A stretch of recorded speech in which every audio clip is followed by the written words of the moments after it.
বিদেশে অবস্থানরত বাংলাদেশি প্রবাসীদের জন্য সম্প্রতি বিভিন্ন দেশের বাংলাদেশ দূতাবাস থেকে বেশ কিছু সতর্কবার্তা জারি করা হয়েছে।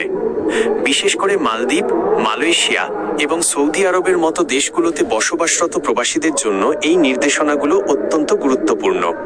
নিচে সাম্প্রতিক সতর্কবার্তাগুলোর মূল পয়েন্টগুলো তুলে ধরা হলো। মালদ্বীপ, আবহাওয়া ও আইনি সতর্কতা। সম্প্রতি মালদ্বীপের বাংলাদেশ দূতাবাস প্রবাসী বাংলাদেশিদের সতর্ক করেছে। মূলত বৈরী আবহাওয়া এবং স্থানীয় কিছু আইনি জটিলতা নিয়ে এই সতর্কবার্তা দেওয়া হয়েছে। এছাড়াও এনইআইআর সিস্টেম নিয়ে কোনো প্রকার অপপ্রচারে কান না দিতে এবং গুজবে বিভ্রান্ত না হওয়ার জন্য অনুরোধ জানানো হয়েছে। 2. মালয়েশিয়া, অবৈধ অভিবাসন ও ধরপাকড়। মালয়েশিয়ায় বর্তমানে অভিবাসন কর্তৃপক্ষের ব্যাপক অভিযান চলছে। কুয়ালালামপুর সহ বিভিন্ন এলাকায় নিয়মিত অভিযানে অনেক বাংলাদেশি আটক হচ্ছেন। দূতাবাস থেকে প্রবাসীদের সবসময় বৈধ কাগজপত্র সাথে রাখার এবং কোনো প্রকার অবৈধ কাজে লিপ্ত না হওয়ার জন্য বিশেষভাবে সতর্ক করা হয়েছে। 3.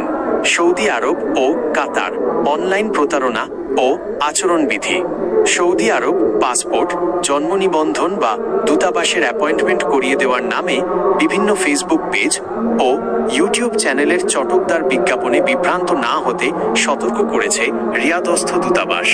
কাতার সম্প্রতি পাবলিক পার্কিংয়ে গাড়ি ধোয়া বা অযাচিতভাবে অর্থ দাবির মতো কর্মকাণ্ডে জড়িত থাকার অভিযোগে কিছু বাংলাদেশিকে আটক করা হয়েছে। কাতার দূতাবাস প্রবাসীদের সেদেশের আইন কঠোরভাবে মেনে চলার এবং পেশাদারিত্ব বজায় রাখার পরামর্শ দিয়েছে। কেন এই সতর্কতা? সাধারণত নিচের কারণগুলোতে দূতাবাসগুলো প্রবাসীদের সতর্ক করে থাকে।